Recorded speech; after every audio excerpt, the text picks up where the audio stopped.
আজকের ফিজিক্স ক্লাসে আমরা যে বিষয়ের সঙ্গে ডিসকাস করা শুরু করব সেটা হচ্ছে চলতরিৎ। দেখো, গত দুটো ক্লাসে আমরা চলতরিতের বেসিক কিছু টপিক ডিসকাস করে নিয়েছিলাম। সেখানে গত ক্লাসের ক্লাসটা সবচেয়ে ইম্পর্টেন্ট ছিল, যেখানে আমরা তড়িৎ চালক কোষ বা তড়িৎ চালক বলের প্রভাবে যে তড়িৎ বিশ্লেষক কোষ যেগুলো হয় তার সেগুলো ডিটেলস আলোচনা করেছিলাম। প্রাথমিক সেল, গৌণ কোষ, এগুলো কিন্তু তড়িৎ কোষ আলোচনা করা কমপ্লিট ছিল। আজকে তৃতীয় অংশে আমরা আরম্ভ করব ওহমের সূত্র। প্রত্যেকে হেডিং করো খাতায়, ওহমের সূত্র। এবার একদম আমরা কোর টপিকে ঢুকছি, নোট ডাউন করে নাও। ওহমের সূত্র, দেখো ওহমের সূত্র মোটামুটি তোমরা জানো বা ছোটবেলায় বা যে যে ক্লাসেই হোক পড়েছো। এই ওহমের সূত্রের বিষয়বস্তুটা কি বা ওহমের সূত্র কার উপর নির্ভর করে এটা আমাদের জেনে নেওয়া প্রয়োজন। প্রথমে ওহমের সূত্র পড়ার আগে যেটা আমাদের জানার প্রয়োজন, যে বা একটু জানা আছে আশা করব, সেটা হচ্ছে কি, সেটা হচ্ছে একটা তড়িৎ প্রবাহ আর একটা হচ্ছে বিভব প্রভেদ। এই দুটো প্রথম ক্লাসে আমি আলোচনা করে নিয়েছিলাম। এই দুটো টপিক না জানলে কিন্তু ওহমের সূত্র বুঝতে পারবে না। তাহলে আরেকবার রিভাইজ করে দিই, যে বিভব কাকে বলে। তাহলে তড়িৎ বিভব কাকে বলে? যে অসীম দূরত্ব থেকে একটি ধনাত্মক একক ধনাত্মক আধানকে তড়িৎ ক্ষেত্রের কোনো বিন্দুতে বহন করে আনতে যে পরিমাণ কার্য করতে হয় তাকে ওই তড়িৎ ক্ষেত্রে তড়িৎ বিভব বলা হয়, হ্যাঁ কি না? আর বিভব প্রভেদ কাকে বলি বা পোটেনশিয়াল ডিফারেন্স বলতে কি বুঝি? যে তড়িৎ ক্ষেত্রে দুটি নির্দিষ্ট বিন্দুর মধ্যে একটি ধনাত্মক আধানকে একটি থেকে অন্যটিতে স্থানান্তরিত করতে যে কার্য করতে হয় তাকেই দুটি বিন্দুর বিভব পার্থক্য বা বিভব প্রভেদ বলে। এটাও আমরা মোটামুটি ডিসকাস করে নিলাম। এরপর প্রবাহ মাত্রা কি? যে তড়িৎ প্রবাহের হার বা একক সময়ে কোনো পরিবাহীর মধ্যে দিয়ে যতটা আধান প্রবাহিত হয় তাকে কি বলা হয়? তাকে তার প্রবাহ মাত্রা বলা হয়। তাহলে এই দুটো জিনিস আমরা ডিসকাস করে নেওয়ার প্রয়োজন ছিল। কি কি? একটা হচ্ছে বিভব প্রভেদ আর একটা হচ্ছে প্রবাহ মাত্রা। কারণ এই বিভব প্রভেদ আর প্রবাহ মাত্রার উপর ভিত্তি করে আমাদের জানা প্রয়োজন যে ওহমের সূত্র কিভাবে নির্ভর করে। তাহলে ওহমের সূত্র কি বলেছে? ওহমের সূত্র বলেছে যে উষ্ণতা ও অন্যান্য ভৌত অবস্থা, দুটো জায়গায় কিন্তু আমি হাইলাইট করছি। উষ্ণতা, নোট ডাউন করো, উষ্ণতা ও অন্যান্য ভৌত অবস্থা। এবার দেখো, অনেকের মনেই প্রশ্ন আসতে পারে, স্যার অন্যান্য ভৌত অবস্থা বলতে আমরা কি বলতে চাইছি? অন্যান্য ভৌত অবস্থা বলতে তার চৌম্বক ক্ষেত্র হতে পারে, চাপ হতে পারে, বিকৃতি হতে পারে। এইগুলো যদি অপরিবর্তিত থাকে তাহলে, ভালো করে কথাটা শুনে নাও, তাহলে কোনো পরিবাহীর মধ্য দিয়ে তড়িৎ প্রবাহ মাত্রা তাদের বিভব পার্থক্যের সমানুপাতিক। তাহলে কি হয়? নোট ডাউন করো, তড়িৎ প্রবাহ মাত্রা সমানুপাতিক কার সঙ্গে? বিভব প্রভেদের সঙ্গে। কথাটা মনে থাকবে, খুব ইম্পর্টেন্ট একটা টপিক। এইখান থেকে কিন্তু কোশ্চেন প্রচুর আসে। এটা কি চিহ্ন দিলাম? এটা সমানুপাতিক চিহ্ন। তাহলে তড়িৎ প্রবাহ মাত্রার মান বৃদ্ধি পেলে বিভব প্রভেদের মান বৃদ্ধি পাবে। তাহলে গাণিতিক রূপ প্রকাশ করাটা আবশ্যক। তাহলে ভালো করে শুনে নাও, একটা পরিবাহী হচ্ছে এতটা, এটা এ বিন্দু, এটা বি বিন্দু। তাহলে এ বিন্দুতে বিভব হচ্ছে ভি এ, বি বিন্দুতে বিভব হচ্ছে ভি বি। এর মধ্যে দিয়ে আই পরিমাণ তড়িৎ প্রবাহিত হচ্ছে। যদি ভি এ থেকে ভি বিতে হয় তখন তার প্রবাহ মাত্রা যদি আই হয়, এই আই সমানুপাতিক কি হয়? V B minus V A, অর্থাৎ বিভব পার্থক্য, দুটো প্রান্তের বিভবের পার্থক্য, হ্যাঁ কি না? তাহলে আই সমানুপাতিক ভিবি মাইনাস ভিএ বা ভিএ মাইনাস ভিবি, অর্থাৎ দুটো এর পার্থক্য। এটা ভিএ মাইনাস ভি বলি বা ভি মাইনাস ভিএ বলি, এটা কিন্তু খুব একটা সমস্যা করে না। তাহলে এই যে ভিএ মাইনাস ভিবি, এটাকে আমরা কি বলতে পারি? ভি বলতে পারি, অর্থাৎ বিভব বলতে পারি, হ্যাঁ কি না? তাহলে এখানে আমরা এটাকে আরো আরো মানে ভালোভাবে করতে গেলে বলতে পারি ভি প্রপোর্শনাল টু আই। এই ভি প্রপোর্শনাল বা সমানুপাতিক আই, এটাই হচ্ছে ওহমের সূত্র। তাহলে এখান থেকে আমরা কি করতে পারি? ভি সমান, দেখো সমানুপাতিক চিহ্ন থেকে যখন আমরা সমান চিহ্ন বা সমীকরণে নিয়ে আসবো, একটা ধ্রুবক গুণ করা প্রয়োজন। তাহলে আই তার সঙ্গে আর গুণ করছি। তাহলে V is equal to I into R. এইটা কম বেশি প্রত্যেকেই কিন্তু জানো, হ্যাঁ কি না?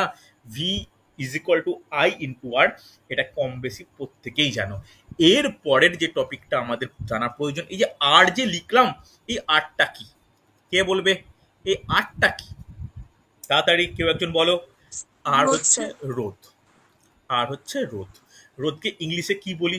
রোধকে ইংলিশে বলা হয় রেজিস্ট্যান্স। রোধকে ইংলিশে বলা হয় রেজিস্ট্যান্স। এই রোধ বলতে কি বুঝি? নেক্সট প্রত্যেক এতটা লেখা হয়ে গেছে প্রত্যেকের? লেখা হলে এর পরে হেডিং করো রোধ বলে। দেখো রোধ টপিকটা কিন্তু ইম্পর্টেন্ট। আস্তে আস্তে আমরা একদম চলতরিতের ভিতরে ঢুকছি। রোধ, রোধ কাকে বলে বা রোধ বলতে আমরা কি বুঝি? রোধ হলো একইভাবে প্রশ্ন আমরা সংজ্ঞাটা শুরু করব যে কি সংজ্ঞা, কি দিয়ে শুরু হবে? সংজ্ঞা শুরু হবে উষ্ণতা ও অন্যান্য ভৌত অবস্থা যদি অপরিবর্তিত থাকে, তাহলে ভালো করে শুনবে কথাটা, তাহলে বিভব প্রভেদ এবং ওই পরিবাহীর মধ্যে তড়িৎ প্রবাহের অনুপাতকেই রোধ বলে। হ্যাঁ কি না? কি করে অনুপাতকে রোধ বলে? তোমাদের গাণিতিক রূপ কি পেয়েছো? V is equal to I into R. তাহলে পরের স্টেপে লিখতে পারি R is equal to V by I. হ্যাঁ কি না? কোনো ভগ্নাংশ যদি লেখা হয় তাহলে সেটাকে আমরা দুটো রাশির অনুপাত মনে করতেই পারি। তাহলে কি বলতে পারি ভালো করে শুনে নাও। উষ্ণতা ও অন্যান্য ভৌত অবস্থা যদি অপরিবর্তিত থাকে, তাহলে কোন পরিবাহীর দুই প্রান্তের বিভব প্রভেদ এবং ওই দুই পরিবাহীর মধ্যে প্রবাহ মাত্রার অনুপাতকেই বলা হয় রোধ।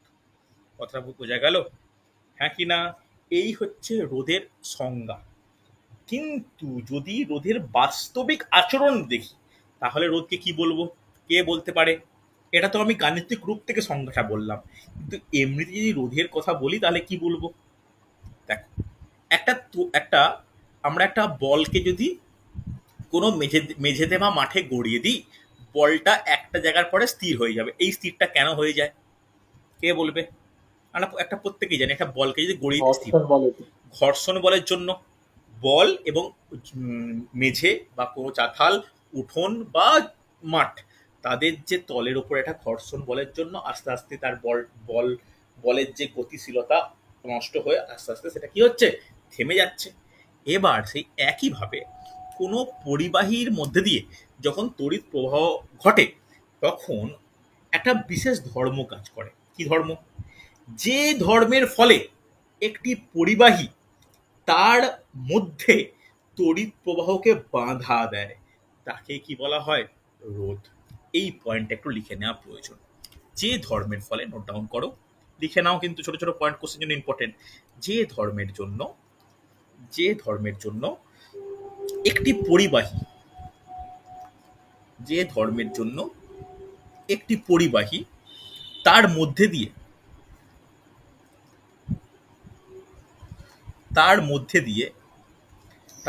দিয়ে প্রবাহকে বাধা দেয়। ওকে, প্রবাহকে বাধা দেয়, তাকে কি বলা হয়? তাকে বলা হয় রোধ। ঠিক আছে? আজ যদি এই ওহমের সূত্র থেকে আমরা রোধের সংজ্ঞা বলি, তখন কি বলতাম? তখন বলতাম যে উষ্ণতা ও অন্য ভৌত অবস্থা যদি অপরিবর্তিত থাকে, তাহলে বিভব প্রভেদ ও প্রবাহমাত্রার অনুপাতকে বলা হয় রোধ। সেটা আমরা গাণিতিক রূপ থেকে দেখতেই পাচ্ছি। ক্লিয়ার? প্রত্যেকে মোটামুটি রেসপন্স করে দাও, হ্যাঁ কি না? চল নেক্সট আমরা আলোচনা করব এই রোধেরই একক। একটু রেসপন্স করলে বুঝতে পারো বোঝা যাচ্ছে কি যাচ্ছে না। নেক্সট হেডিং করো একক বলে। দেখো একক খুব ইম্পর্টেন্ট, একক আমাদের জানা উচিত। রোধের একক কি বলবে? রোধের ওহম, কম বেশি প্রত্যেকেই জানি ওহম। ওহমের একটা স্পেশাল চিহ্নও আছে এরকম টাইপের, এই চিহ্ন কিন্তু মনে রাখাটা উচিত। বুঝছে? সিজিএস পদ্ধতিতে এককের নাম কি? এটা কিন্তু কম্পিটিটিভ এক্সামে কোশ্চেন আসে। কে বলবে? Statohm. Okay, statohm. দেখো আমরা যারা আমার ক্লাস গত দুটো ক্লাস করেছো এই চলতরিৎ চ্যাপ্টারে, তাহলে একটা জিনিস বুঝতে পেরেছো যে ওহম আর স্ট্যাট ওহম এই দুটো কিন্তু পরস্পরের একটা তুলনামূলক আলোচনা। অর্থাৎ এসআই পদ্ধতিতে যে এককটা হবে ভোল্ট হোক, তার সিজিএস এ কি হয়ে যায়? সিজিএস এ কিন্তু স্ট্যাট ভোল্ট হয়ে যায়। হ্যাঁ কি না? এটা যথেষ্ট গুরুত্বপূর্ণ। ভালো করে দেখো, না বুঝতে পারলে বলবে আমাকে। কথাটা বোঝা গেছে? Volt, stat volt, ohm, stat ohm, এইগুলো কিন্তু এসআই থেকে সিজিএস এ হয়ে যায়। কিসের ক্ষেত্রে? এই চলতরিতের বিভিন্ন রাশিমালার ক্ষেত্রে। যদি এই ওহমকে প্রকাশ করতে বলে তাহলে কি বলবো? দেখো সেক্ষেত্রে একটু আমাদের গাণিতিক রূপ দেখা দরকার। আমরা কি লিখলাম যে রোধ ইজ ইকুয়াল টু কি বলেছি, বিভব প্রভেদ, বিভব প্রভেদ বাই কি হয়, বিভব প্রভেদ বাই কি হয়, প্রবাহ মাত্রা, তড়িৎ প্রবাহ প্রবাহ মাত্রা। তোমরাই বলো এই বিভব প্রভেদের একক কি, ভোল্ট, ভোল্ট ভোল্ট। প্রবাহ মাত্রার একক কি, অ্যাম্পিয়ার, অ্যাম্পিয়ার প্রবাহ মাত্রার একক হচ্ছে অ্যাম্পিয়ার। তাহলে এই ভোল্ট ডিভাইড বাই অ্যাম্পিয়ার, একে এক কথায় কি লিখতে পারি, ভোল্ট বাই অ্যাম্পিয়ার, হ্যাঁ কি না, ভোল্ট বাই অ্যাম্পিয়ার। তাহলে এই ভোল্ট বাই অ্যাম্পিয়ার এটাও তো একক, তাহলে এই ভোল্ট বাই অ্যাম্পিয়ারকেই আমরা কিসে প্রকাশ করি, এই ভোল্ট বাই অ্যাম্পিয়ারকেই প্রকাশ করি ওহমে। তাহলে কোশ্চেন আসে যে নিচের কোনটি ওহমের সঙ্গে সম্পর্কিত, অ্যান্সার কি হবে, volt by ampere, ampere by volt নয় কিন্তু, খেয়াল রেখো। বোঝা গেছে? চল নেক্সট হেডিং করো যে মাত্রা, নেক্সট হেডিং করবে মাত্রা। দেখো তাহলে মাত্রা কি, মাত্রা রোধের মাত্রা মানে বিভব প্রভেদের মাত্রা বাই প্রবাহ মাত্রার প্রবাহ মাত্রা। তাহলে বিভব প্রভেদের মাত্রা কি ছিল, বিভব প্রভেদের মাত্রা কি ছিল, M L square T to the power -3 A to the power -1, এটা ছিল বিভবের মাত্রা, ডিভাইড বাই প্রবাহের মাত্রা কি এ। আর আমরা জানি মাত্রাকে থার্ড ব্র্যাকেটের মধ্যে ভাবে রাখতে হয়।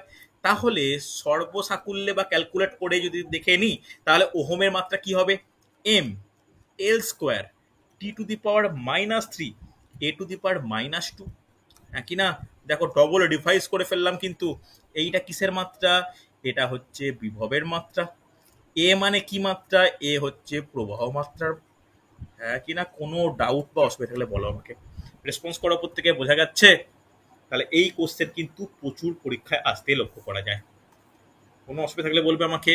নেক্সট আরেকটা জিনিস ইম্পর্টেন্ট এখন পরীক্ষার ট্রেন্ড এটা, সেটা হচ্ছে বিভিন্ন গ্রাফিক্যাল রিপ্রেজেন্টেশন দিয়ে কোশ্চেন দেয়, অর্থাৎ লেখচিত্র। তাহলে এই ওহমের সূত্র কোন দুটো রাশির সঙ্গে সম্পর্কিত, কে বলবে, দুটো রাশি কি কি বলো, বলা উচিত।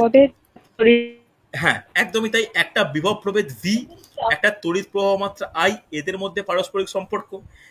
কোনো সম্পর্ক যদি সমানুপাতি হয় তখন তার রেখচিত্রের প্রকৃতিটা কেমন হয়, নোট ডাউন করে নাও, মূল বিন্দুগামী সরলরেখা, মনে থাকবে। তাহলে আমি আর লিখছি না, তোমরা কিন্তু লিখে নাও যে ওহমের সূত্র থেকে প্রাপ্ত, কথাটা লেখো যেভাবে লিখছি, ওহমের সূত্র থেকে প্রাপ্ত বিভব প্রভেদ ভার্সেস, এরকম কথাটা লেখা থাকে দেখবে, বিভব ভার্সেস বনাম প্রবাহ মাত্রা লেখচিত্র, লিখে নাও বিভব বনাম প্রবাহ মাত্রা লেখচিত্রের এটা কি হয়, প্রকৃতিটা কিরকম হয়, নোট ডাউন করে নাও, মূল বিন্দুগামী সরলরেখা। এটাই কোশ্চেন আসে, মূল বিন্দুগামী সরলরেখা। যে পয়েন্টগুলো নোট ডাউন করছি খাতায় যেন খুব ভালো নোট হয়ে যায়। যারা আগে দুদিন ক্লাস করনি বা দেখোনি তারা কিছুটা পেজ ছেড়ে দাও, ছেড়ে কিন্তু নোট ডাউন করা শুরু করো, ওই ক্লাসগুলো পরপর পরপর দেখে নিতে পারবে। হয়েছে?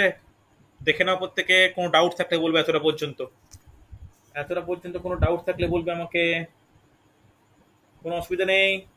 চলো নেক্সট আমাদের যেটা জানার প্রয়োজন, আমরা এতক্ষণ পড়লাম ওহমের সূত্র, ওহমের সূত্র রেসপেক্টে একক টেকক তো আলোচনা করা হলো।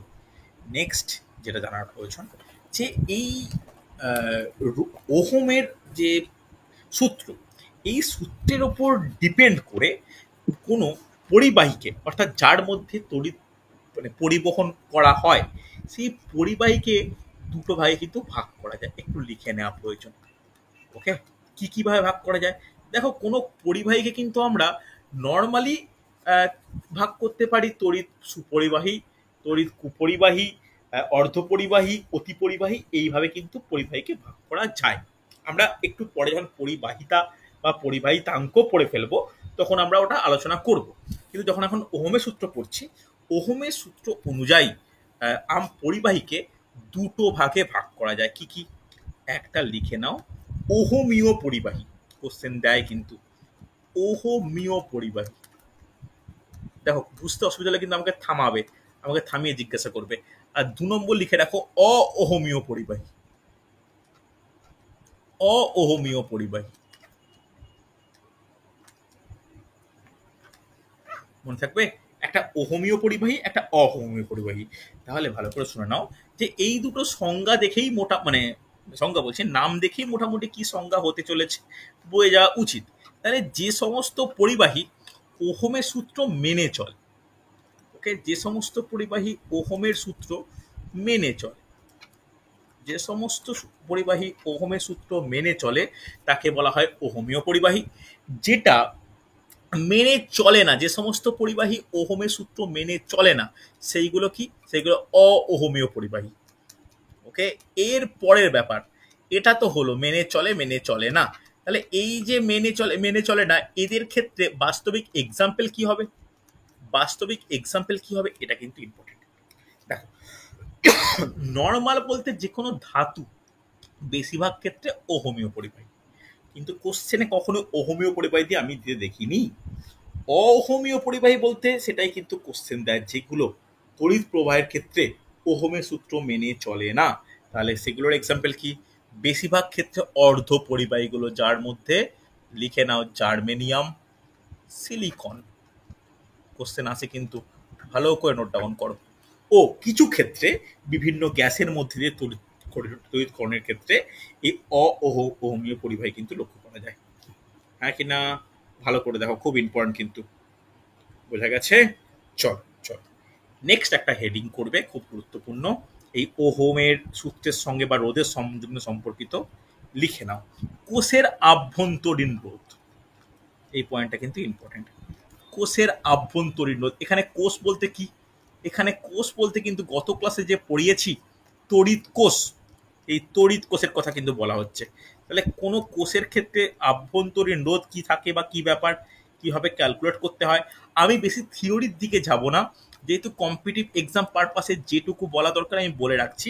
যে এই যে রোধ, রোধটা মানে আভ্যন্তরীণ রোধ বলতে কি, যখন কোনো তড়িৎ কোষে কোনো পূর্ণ বর্তনীতে তড়িৎ প্রবাহ শুরু হয়, তখন ওই কোষের বাইরে ধনাত্মক মেরু থেকে ঋণাত্মক মেরুর দিকে কি হয়, সক্রিয় যে তরল থাকে, যেটা গত ক্লাসে লিখেছিলাম, সেই সক্রিয় তরলের একটা সরণ ঘটে। ঠিক আছে, এই সক্রিয় তরলটা কি করে, কোষের ভিতরে সক্রিয় তরল এই প্রবাহটায় কি করে, বাধা দেয়। তাহলে আভ্যন্তরীণ রোধ মানে কি, বাধা দেয়া হচ্ছে। এই বাধাটা দিচ্ছে কে, সক্রিয় তরল এই প্রবাহকে বাধা দেয়। ঠিক আছে, লিখে নাও সক্রিয় তরল কর্তৃক প্রদত্ত বাধা, এই কথাটা লিখলেই চলবে। সক্রিয় তরল কর্তৃক প্রদত্ত বাধা। ওকে, এবার একটা জিনিস খুব ইম্পর্টেন্ট, ভালো করে শুনে না কথাটা। আমরা সক্রিয় তরল কি, সেটা কি করে বুঝবো বা কি ব্যাপার, আমি গত ক্লাসে তড়িৎ কোষের দুটো ভাগ লিখেছিলাম, প্রাইমারি সেল আর একটা সেকেন্ডারি সেল। তার প্রত্যেকটা যে পয়েন্ট আউট করেছিলাম, তার মধ্যে দেখো সক্রিয় তরল একটা পয়েন্ট ছিল, ছিল কি না, যারা গতদিন ক্লাস করেছে তারা জানো। সেই সক্রিয় তরল বহির্বর্তনীতে ধনাত্মক মেরু থেকে ঋণাত্মক মেরুতে যে কোষে মানে যে প্রবাহ হয়, সেই প্রবাহটাকে বাধা দেয়। এই বাধাটাকেই বলা হয় কোষের আভ্যন্তরীণ বাধা। তাহলে এই বাধা বা এই রোধ যত কম হবে, তড়িৎ প্রবাহের মান তত বেশি হবে। তাহলে এখান থেকে একটা ফর্মুলা আমাদের জানা দরকার, যেটা দিয়ে কোশ্চেন আসে। কিরকম কোশ্চেন, যে কোষের আভ্যন্তরীণ রোধ সংক্রান্ত নিচের কোন বিবৃতিটি সঠিক। তাহলে বিবৃতি বা ফর্মুলাটা কি, লিখে নাও কোষের তড়িৎ চালক বল, কোষের তড়িৎ চালক বল, কোষের তড়িৎ চালক বল ইজ ইকুয়াল টু কোষের বিভব প্রভেদ, বিভব প্রভেদ প্লাস কোষের আভ্যন্তরীণ রোধ, কোষের আভ্যন্তরীণ রোধ। ওকে, খুব ইম্পর্টেন্ট। দেখো ছোট ছোট পয়েন্টে লেখাচ্ছি। তড়িৎ চালক বলকে আমরা কি দ্বারা প্রকাশ করি, ইলেকট্রোমোটিভ ফোর্স ই দ্বারা প্রকাশ করি। বিভব প্রভেদকে কি দ্বারা প্রকাশ করি, বড় হাতের ভি দ্বারা প্রকাশ করি। আভ্যন্তরীণ রোধকে স্মল ভি দ্বারা প্রকাশ করি। তাহলে এখান থেকে আমরা কি ফর্মুলা পাচ্ছি, ই ইজ ইকুয়াল টু বড় ভি প্লাস ছোট ভি। মনে থাকবে? হ্যাঁ কি না, রেসপন্স করো প্রত্যেকে। এই টপিকটা কিন্তু ইম্পর্টেন্ট, পরীক্ষায় দিচ্ছে, তাই এটা আমি লিখে রাখছি। হচ্ছে, এটা কিন্তু ইম্পর্টেন্ট। তড়িৎচালক বল এর রাশিমালা কিন্তু খুব মানে কার্যকরী, খুব জানার প্রয়োজনও। হয়েছে না হয়নি? রেসপন্স করো। নাকি না? না হয়েছে তো? বোঝা গেছে? হ্যাঁ স্যার। চলো, তাহলে এখান থেকে রাশিমালাটা আরো এইভাবে এগোনো যায়। আমি লিখে রাখছি। এটাও একটা ভি যেটা গোল করছি, বিভব প্রভেদ, এটাও স্মল ভি। তাহলে দুটো ক্ষেত্রে কিন্তু প্রবাহটা একই। তাহলে বলা যায় E is equal to I into R বড় আর প্লাস আই ইন্টু ছোট আর। ছোট আর বলতে কি? আভ্যন্তরীণ রোধ। হ্যাঁ কি না? ভালো করে শোনো, খুব ইম্পর্টেন্ট, ভালো করে বুঝে নাও। হ্যাঁ কি না? দেখো, তাহলে এখান থেকে আই যদি কমন নিই তাহলে কি হবে? আর প্লাস ছোট আর। তাহলে E is equal to I into বড় আর প্লাস ছোট আর। বুঝছে? আচ্ছা, একটা জিনিস আমি একটু রেকটিফাই করে দিতে চাইছি। এই যে লাইনটা লিখলে না, যে তড়িৎচালক বল ইজ ইকুয়াল টু বিভব প্রভেদ প্লাস আভ্যন্তরীণ রোধ। আভ্যন্তরীণ রোধ লিখো না, লিখে নাও এখানটা একটু একটা লাইন অ্যাড করা দরকার। লিখে দেখো আভ্যন্তরীণ রোধের দরুন বা রোধের ফলে বিভবের পতন। বিভবের পতন, এই কথাটা জাস্ট অ্যাড করো, দিয়ে ব্যাকেটে স্মল ভি লেখো। ওকে, একটু আমি এটা অ্যাড করা উচিত। তাহলে কোষের তড়িৎচালক বল ইজ ইকুয়াল টু কোষের বিভব প্রভেদ প্লাস কোষের আভ্যন্তরীণ রোধের বিভবের পতন। কথাটা বোঝা গেছে? হ্যাঁ কি না? বলো, প্রত্যেকে। বোঝা না গেলে বলবে। বুঝছে তো? আরে হ্যাঁ কি না, কিছু হ্যাঁ তো স্যার। বলো। হ্যাঁ স্যার। চল চল, এখানে হ্যাঁ এখন স্যার। এখনো কিন্তু রাশিমালা শেষ হয়নি। এখান থেকে আরেকটা সমীকরণ আমরা পাই। কি কি সমীকরণ? ভালো করে দেখো। এখান থেকে বলতে পারি I is equal to E by বড় আর প্লাস ছোট আর। বলা যায়? রেসপন্স করতে হবে, হ্যাঁ কি না? বলা যায় তো? এইখান হ্যাঁ। থেকে এই হ্যাঁ সমীকরণটাকে কি স্যার। বলা হয় জানো? এটাকে বলা হয় বর্তনী সমীকরণ। এই সমীকরণটাকে বলা হয় বর্তনী সমীকরণ। মনে থাকবে? এই সমীকরণটাকে বলা হয় বর্তনী সমীকরণ। হচ্ছে এরপরে ঠিক আগের পেজ থেকে তোমরা নিজেরাই বুঝতে পারবে যে লিখেছি এটা ই মাইনাস ভি ইজিক্যাল টু কি লিখতে পারি? ই মাইনাস ভি ইজিক্যাল টু কি লিখতে পারি? দেখো, আগের পেয়ে যাচ্ছি। ই মাইনাস ভি, তাহলে ই মাইনাস ভি ইজিক্যাল টু ছোট ভি লিখতে পারি। হ্যাঁ কি না? আবার এইখান থেকে লিখতে পারি ই মাইনাস ভি, ছোট ভি মানে কি লিখতে পারি? বড় আই ইন্টু ছোট আর। লেখা যায়? হ্যাঁ কিনা? রেসপন্স করো। এইটা কি হচ্ছে? এই আই আর, আই আরটা কি? আইটা কি? তড়িৎ প্রবাহ মাত্রা। এটা প্রবাহ মাত্রা তো। রেসপন্স করবে হ্যাঁ কিনা? না বুঝতে পারলে বলো ভালো করে। প্রবাহ মাত্রা। আর মানে কি? আরটা ছিল রোধ, যেটাকে বলতাম আভ্যন্তরীণ রোধ। হ্যাঁ কি না? তাহলে এই আভ্যন্তরীণ রোধ বা বাঁধার জন্য কি হচ্ছে? দেখো, প্রবাহ মাত্রা ইন্টু রোধ, এদের গুণফলকে কি বলা হয়? বলো বলো, প্রবাহ মাত্রা ইন্টু রোধের গুণফলকে কি বলা হয়? আজকেই তো পড়ালাম। বলো, প্রবাহ মাত্রা আই ইন্টু আর, গুণফলকে কি বলা হয়? এদের দুজনের গুণফলকে কি বলা হয়? এদের দুজনের গুণফলকে বিভব বলা হয়। হ্যাঁ কি না? বিভবের একক কি? ভোল্ট। তাহলে এই আই ইন্টু আর কে বলা হয় নষ্ট ভোল্ট। মনে থাকবে? কোশ্চেন আসে, খুব ইম্পর্টেন্ট। নষ্ট ভোল্ট কি? নষ্ট ভোল্ট হলো I into R. I into R কে বলা হয় নষ্ট ভোল্ট। বোঝা গেছে? হ্যাঁ কি না? মনে থাকবে? এটা কিন্তু খুব ইম্পর্টেন্ট। কোনো অসুবিধা থাকলে বলবে আমাকে। চল, এরপরে এই যে আভ্যন্তরীণ রোধ, এটা একটু হেডিং করে নাও। আভ্যন্তরীণ রোধ। এই আভ্যন্তরীণ রোধ, এই স্মল আর যেটা, বড় হলে সেটা হচ্ছে নর্মাল রোধ। এই আভ্যন্তরীণ রোধ কোন কোন বিষয়ের ওপর নির্ভর করে? লিখে রাখো, নির্ভরশীলতা। কোন কোন বিষয়ের ওপর আভ্যন্তরীণ রোধ নির্ভর করে? ইম্পর্টেন্ট পয়েন্ট, পরপর পয়েন্টগুলো জানা প্রয়োজন। ফার্স্ট 1 2 3 পর করে লিখবো, মনে রাখা প্রয়োজন। 1 2 3 লিখবো। ফার্স্ট নোট ডাউন করো যে সক্রিয় তরল। ফার্স্ট পয়েন্ট করবে সক্রিয় তরল। তাহলে কোনো তড়িৎ কোষে যদি সক্রিয় তরল, ভালো করে শুনবে, এর পরিবাহিতা বেশি হলে আভ্যন্তরীণ রোধ কম হবে। পয়েন্ট করে নাও যে এর পরিবাহিতা বেশি হলে পরিবাহিতা বেশি হলে এর পরিবাহিতা বেশি হলে রোধ কম হবে। ওকে, 2 নম্বর পয়েন্ট নোট ডাউন করবে যে তড়িৎদ্বার তড়িৎদ্বার বলে হেডিং করো। তড়িৎদ্বার, তাহলে এই তড়িৎদ্বারের ক্ষেত্রে কি? এই তড়িৎদ্বারের ক্ষেত্রে দুটো পয়েন্ট ভালো করে নোট ডাউন করো। যদি দুটি তড়িৎদ্বারের ক্ষেত্রফল বেশি হয় তাহলে আভ্যন্তরীণ রোধ কম হবে। ক্ষেত্রফল বেশি হলে রোধ কম হবে। ক্ষেত্রফল বেশি হলে রোধ কম হবে। ওকে, আর তড়িৎদ্বার দুটির মধ্যে যদি ব্যবধান বৃদ্ধি হয় তাহলে রোধ বেশি হবে। লিখে নাও, ব্যবধান বেশি হলে রোধ বেশি হবে। দেখো এগুলো, এই ব্যাপারটা কিন্তু একদম 11-12 ফিজিক্সের ব্যাপার, একটু মনে রাখতে হবে।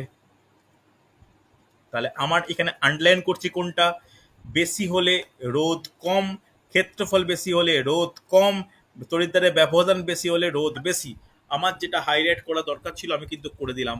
কোনো ডাউট থাকলে আমাকে বলো। বোঝা গেছে? রেসপন্স করো।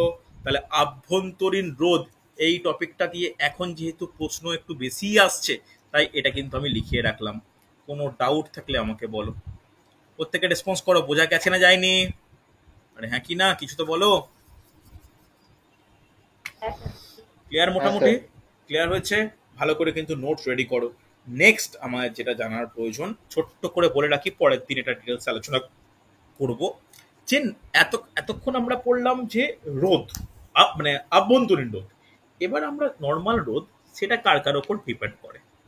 তাহলে শুধু রোধ বলে হেডিং করো, রোধ কোন কোন বিষয় বা কার কার উপর নির্ভর করে। দেখো, কোনো পরিবাহী রোধ মোটামুটি দুটো ফ্যাক্টরের উপর ডিপেন্ড করে। কোন দুটো ফ্যাক্টরের উপর ডিপেন্ড করে শুনে রাখো ভালো করে। যে 1 নম্বর ফ্যাক্টর হচ্ছে যে রোধটা ডিরেক্টলি সমানুপাতিক হয় এল এর উপর। এলটা কি? এলটা কি? এল হচ্ছে পরিবাহীর দৈর্ঘ্য। এল হচ্ছে পরিবাহীর দৈর্ঘ্য, ভালো করে নোট ডাউন করবে। এল হচ্ছে পরিবাহীর দৈর্ঘ্য। তাহলে যত পরিবাহীর দৈর্ঘ্য বাড়বে তত তার কি হবে? রোধ বেশি হবে। আবার আরেকটা ক্ষেত্রে রোধ ফ্যাক্টর করে কার সঙ্গে? ডিরেক্টলি প্রপোর্শন, মানে ব্যস্তানুপাতিক হয় যদি প্রস্থচ্ছেদের উপর। এ মানে কি? পরিবাহীর প্রস্থচ্ছেদ।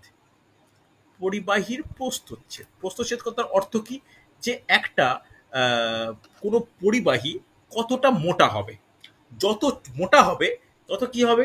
রোধ কম হবে। কথা বোঝা গেল? যত পাতলা হবে বা সরু হবে তত রোধ বেশি হবে। তাহলে এর সঙ্গে কিসের সম্পর্ক? ব্যস্তানুপাতিক সম্পর্ক। প্রস্থচ্ছেদ বৃদ্ধি পেলে রোধ কমবে, প্রস্থচ্ছেদ কম হলে রোধ বৃদ্ধি পাবে।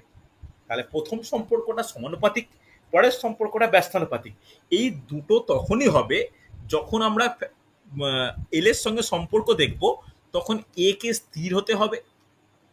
আবার যখন এর সঙ্গে সম্পর্ক দেখব তখন এল কে স্থির হতে হবে। ওকে, যদি তাই হয় এই দুটো ফর্মুলাকে একসঙ্গে করে আমরা লিখতে পারি যে আর প্রপোর্শনাল টু এল বাই এ। পারি তো? দুটোকে কম্বাইন করে দিলে তাহলে যখন সমানুপাতিক চিহ্ন পাই, সেই সমানুপাতিক চিহ্ন থেকে সমান চিহ্ন করলে কি করতে হয়? একটা ধ্রুবক গুণ করতে হয়। এখানে সেই ধ্রুবকটার নাম কি? রো। তাহলে R is equal to rho into L by A. মনে থাকবে? রেসপন্স করো হ্যাঁ কি না। R is equal to rho into L by A. এই রোটা কি? এই রোটা এবার আমাদের আলোচ্য বিষয়। রো হচ্ছে ধ্রুবক, বুঝতে পারলে। এই রোটাকেই বলা হয় রেজিস্টিভিটি বা রোধাঙ্ক। এই রোটাকেই বলা হয় রেজিস্টিভিটি বা রোধাঙ্ক। বোঝা গেছে? রেসপন্স করতে হবে হ্যাঁ কি না। তাহলে এখান থেকে তুমি রোধাঙ্কের একটা রাশিমালা লিখতে পারো। রো ইজ ইকাল টু কি হবে? আর ইন্টু এ বাই এল হবে। হ্যাঁ কি না? জাস্ট আমরা এটাকে চেঞ্জ করেছি, আর ইন্টু এ বাই এল। হ্যাঁ কি না? তাহলে আরো ভালো করে যদি আমরা এটাকে মানে একটা প্রকাশ করি, তাহলে রোধাঙ্ক ইজিক্যাল টু কি হবে?